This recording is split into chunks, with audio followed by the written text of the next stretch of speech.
রেষারেষি করতে গিয়ে স্কুটিকে ধাক্কা দিয়ে নিয়ন্ত্রণ হারিয়ে দুর্ঘটনার কবলে যাত্রীবাহী বাস। মৃত এক, আহত 12 থেকে 15 যাত্রী। নকশালবাড়ি অটল সংলগ্ন এশিয়ান হাইওয়ে জাতীয় সড়কের ঘটনা। আহতদের উদ্ধার করে নকশালবাড়ি হাসপাতালে পাঠানো হয়েছে। শিলিগুড়ি থেকে নকশালবাড়ির দিকে আসার সময় এই দুর্ঘটনা। ঘটনাস্থলে নকশালবাড়ি থানার পুলিশ। আহতদের মধ্যে 7 জন গুরুতর জখম। ঘটনার পর বন্ধ জাতীয় সড়ক। রেষারেষি করতে গিয়ে নিয়ন্ত্রণ হারিয়ে স্কুটিতে ধাক্কা দিয়ে পাল্টে যায় যাত্রীবাহী বাস। ঘটনাস্থলে দমকলের একটি ইঞ্জিন।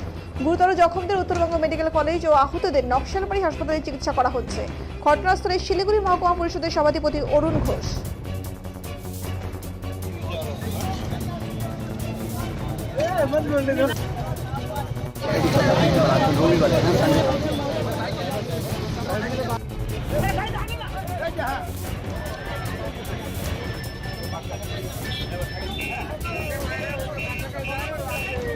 সবগুলোকে পাঠানো হয়েছে।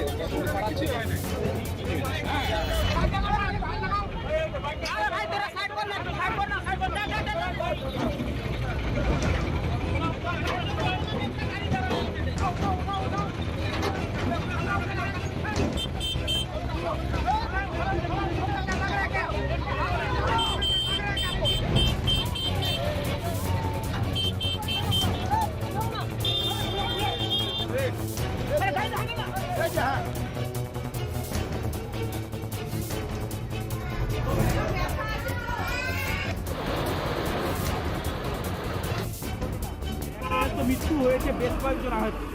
সত্যি তাই, আমাদের নকশালবাড়ি ব্লকেরই আমাদের অটল চা বাগানের মেন রোডের মধ্যে একটা ভয়াবহ দুর্ঘটনা কিছুক্ষণ আগেই এখানে ঘটেছে। খুবই ভয়াবহ দুর্ঘটনা। একটি বাসের সাথে বাসটা পাল্টি খেয়ে গেছে। একটা স্কুটি ছিল সামনে। আমরা অলরেডি যা জানতে পেরেছি তাতে বোঝা যাচ্ছে যে একজন তো স্পট ডেথ হয়েছে, বাকিদেরকে বিভিন্ন জায়গায় পাঠানো হয়েছে। কিছু পেশেন্টকে আমরা নকশালবাড়ি হসপিটালে, যাদের মাইনর ইনজুরি আছে তাদেরকে আমরা নকশালবাড়ি হসপিটালে পাঠিয়েছি, এবং যাদের একটু মেজর ইনজুরি আছে ওদেরকে মেডিকেল কলেজে পাঠানো হয়েছে। ফার্স্ট এডটা করার পরে বোঝা যাবে যে কতটা ওনাদের ট্রিটমেন্টের প্রয়োজন আছে। যদি যতটা ট্রিটমেন্টের দরকার হবে আমরা আছি, আমরা চেষ্টা করব যাতে পেশেন্ট ভালোভাবে ট্রিটমেন্ট পায়। অলরেডি ডিএম ম্যাডামের কাছেও খবর আছে এবং সিএমএস স্যার অলরেডি ওইখানে কথা বলেছেন। আমরা অ্যাম্বুলেন্সগুলোকে, যতগুলো অ্যাম্বুলেন্স ছিল আমরা নিয়ে এসে রিকভারিটা খুব তাড়াতাড়ি হয়েছে। এবং ধন্যবাদ জানাই আমাদের গ্রামের মানুষদের, যারা যখনই ঘটনাটা ঘটেছে সঙ্গে সঙ্গে কিন্তু উদ্ধার কার্যে সমস্ত গ্রামবাসীরা এখানে উপস্থিত হয়েছে, এবং সেই জন্য কিন্তু আমরা অনেক তাড়াতাড়ি ট্রিটমেন্টটাও শুরু করতে পেরেছি। এখন পর্যন্ত যা খবর আছে সবাই স্টেবল আছে, 2-1 জন একটু সিরিয়াস কন্ডিশনে আছে, যারা মেডিকেল কলেজে আপাতত ভর্তি আছে।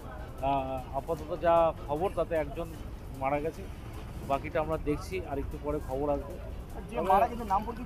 এখন পর্যন্ত যেভাবে হয়েছে তার চেহারাটা এখনো বোঝা যাচ্ছে না, তবে একটু পরে আমরা জানতে পারবো। হয়তো এখন ওটা রাস্তা তো ভালো, কিন্তু দুর্ঘটনা কেন, কি মনে হচ্ছে? দেখুন, এটা কি বলবো, রাস্তা তো আপনারা সবাই জানেন যে এখনকার রাস্তা কোনো খারাপ নেই।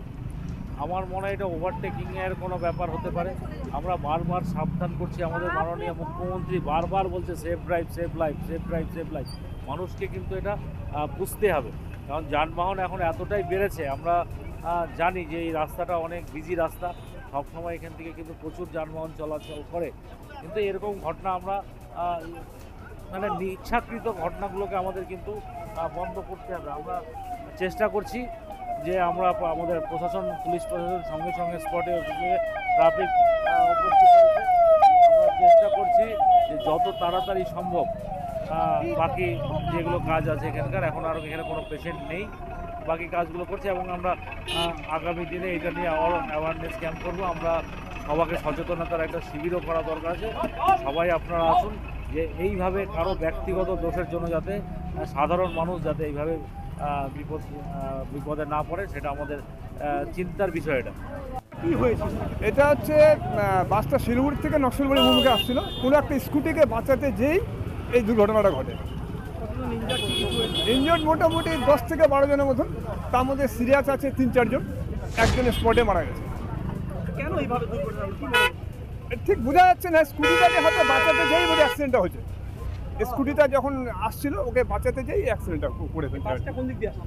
বাসটা শিলিগুড়ি থেকে খড়িবাড়ির দিকে যাচ্ছিল। আপনার নাম? বিশ্বজিৎ দাস। কোন জায়গায় এটা ঘটনা? এটা হচ্ছে অটল। কি হয়েছে? ঘটনাটা তো আমি প্রত্যক্ষদর্শী না, আমি ওনার গাড়ির পেছনেই আমি আসছিলাম, কিন্তু এখানে আসার পরে আমি বুঝতে পারলাম যে একটা বড় ঘটনা ঘটেছে এবং সব মানুষজন দৌড়চ্ছিল।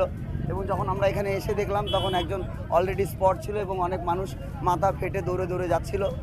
তখন সবাই মিলে গাড়িটাকে উঠানোর পরে গাড়ির তলে দেখা গেল একজন লোক ছিল। খুবই মর্মান্তিক ঘটনা, খুবই দুঃখজনক ঘটনা রাস্তায় ঘটেছে। এখন আমরা সবাই মিলে তৎপরতার সাথে চেষ্টা করছি গাড়িটাকে সরিয়ে দিয়ে মোটামুটি যানবাহনটাকে চালু করে দেওয়ার জন্য। ক্যাজুয়ালিটি কোনো ডেট কোনো কিছু? এটা দেখুন, ক্যাজুয়ালিটির কথা তো এইভাবে বলা যায় না, কিন্তু কোনো একটা প্রবলেম হয়েছে যার জন্য দেখুন কোনো অ্যাক্সিডেন্টই কেউ ইচ্ছাকৃত করে না, কোনো একটা ঘটেছে, কোনো একটা কারণেই ঘটেছে, সেটা ইনভেস্টিগেশন চলছে। কজন মারা গিয়েছে? এখন তো আমরা চোখের সামনে একজনকে স্পট দেখতে পেলাম। ইনজেক্ট কত? ইনজিওর না করে তাও আরও 8-10 জন ইনজিওর হয়েছে। বাসটা কোথায় যাচ্ছিল, কোন দিক দিয়ে আসছে? বাসটা এখন এই শিলিগুড়ি যাচ্ছিল। শিলিগুড়ি যাচ্ছে, আপনারা পেছনে ছিলেন? হ্যাঁ, আমরা পেছনে। কি বাঁচাতে গিয়ে কি দুর্ঘটনা, কি মনে হচ্ছে? হতে পারে। আমার অন্যজনের থেকে শুনলাম যে একটা বাইক ফট করে গাড়ির সামনে চলে এসেছিলো, সেই বাইকটাকে বাঁচাতে গিয়ে স্ট্যান্ডিংটা একটু ওভার কেটে দিয়েছে, যার জন্য পাল্টি করে গেছে গাড়িটা। রাস্তার পাশে বলতে পারি? হ্যাঁ, কোনো একটা বাইক পকেট রাস্তা থেকে বেরিয়েছিল, সেটাকে বাঁচাবার জন্য উনি ওভার স্টেপ নিয়েছে, যার জন্য গাড়ি পাল্টি খেয়ে গেছে। আপনার নাম? আমার নাম বিজয় বিশ্বাস।